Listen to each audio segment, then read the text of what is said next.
Eski shashtiylar gullamayaptimi? Zamiya yengi novdalarini chiqarmayaptimi? Unda videoni oxirigacha ko'ringlar. Eng zo'ri oxirida.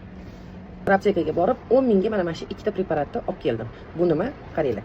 O'zimizning oddiy Perix bilan o'zimizning oddiy ammiak mana shu ikkitasi 10 ming so'm bo'ldi. Lekin effekt bomba. Har 15 kunda qilamiz. Faqat переборщить qilib bormaymiz. Zamiyangiz ham, boshqa guringiz ham, женский shastingiz ham mana shunday bo'ladi. Bu uchun 1 litrlik tindirilgan yumshoq suvni olamiz. Bitta osh qoshiq Perix solamiz, aralashtirib olamiz va ammiak olamiz. Buni bitta choy qoshiq solamiz. Bu degani yarimta stolовая ложка solamiz. Yaxshilab aralashtiramiz. Esingizda tursin. Aralashtirgandan keyin srazu ishlatinglar. Olib qo'yib ishlatib o'tirmaylik. Kerakligini ishlatinglar. Tak, bu bizga nima beradi? Perix vodorod ildizlarni mog'orlagandan, plesindan, har xil kasallikdan oladi va keyin yaxshilab vijillatib ildizlarni uyg'otadi.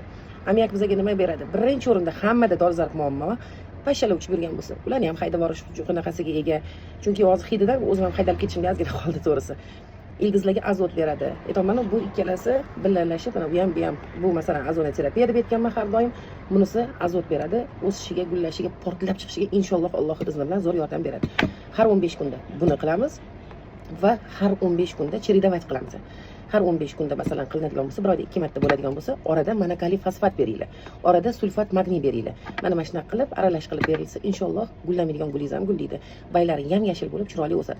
Ustiga sepmoqchi bo'lsanglar, mana shu proporsiyalarni yarmini qilib sepinglar. Masalan, 1 litrga bitta stolовая ложка Perix deydigan bo'lsam, yarmi. Masalan, bu bitta choy qoshiq bo'lsa, yarim choy qoshig'ini qilib turib, ustiga sepinglar. Lekin esingizda tursin. Hech qachon kun issiqda quyoshdagida qilmanglar bu ishni.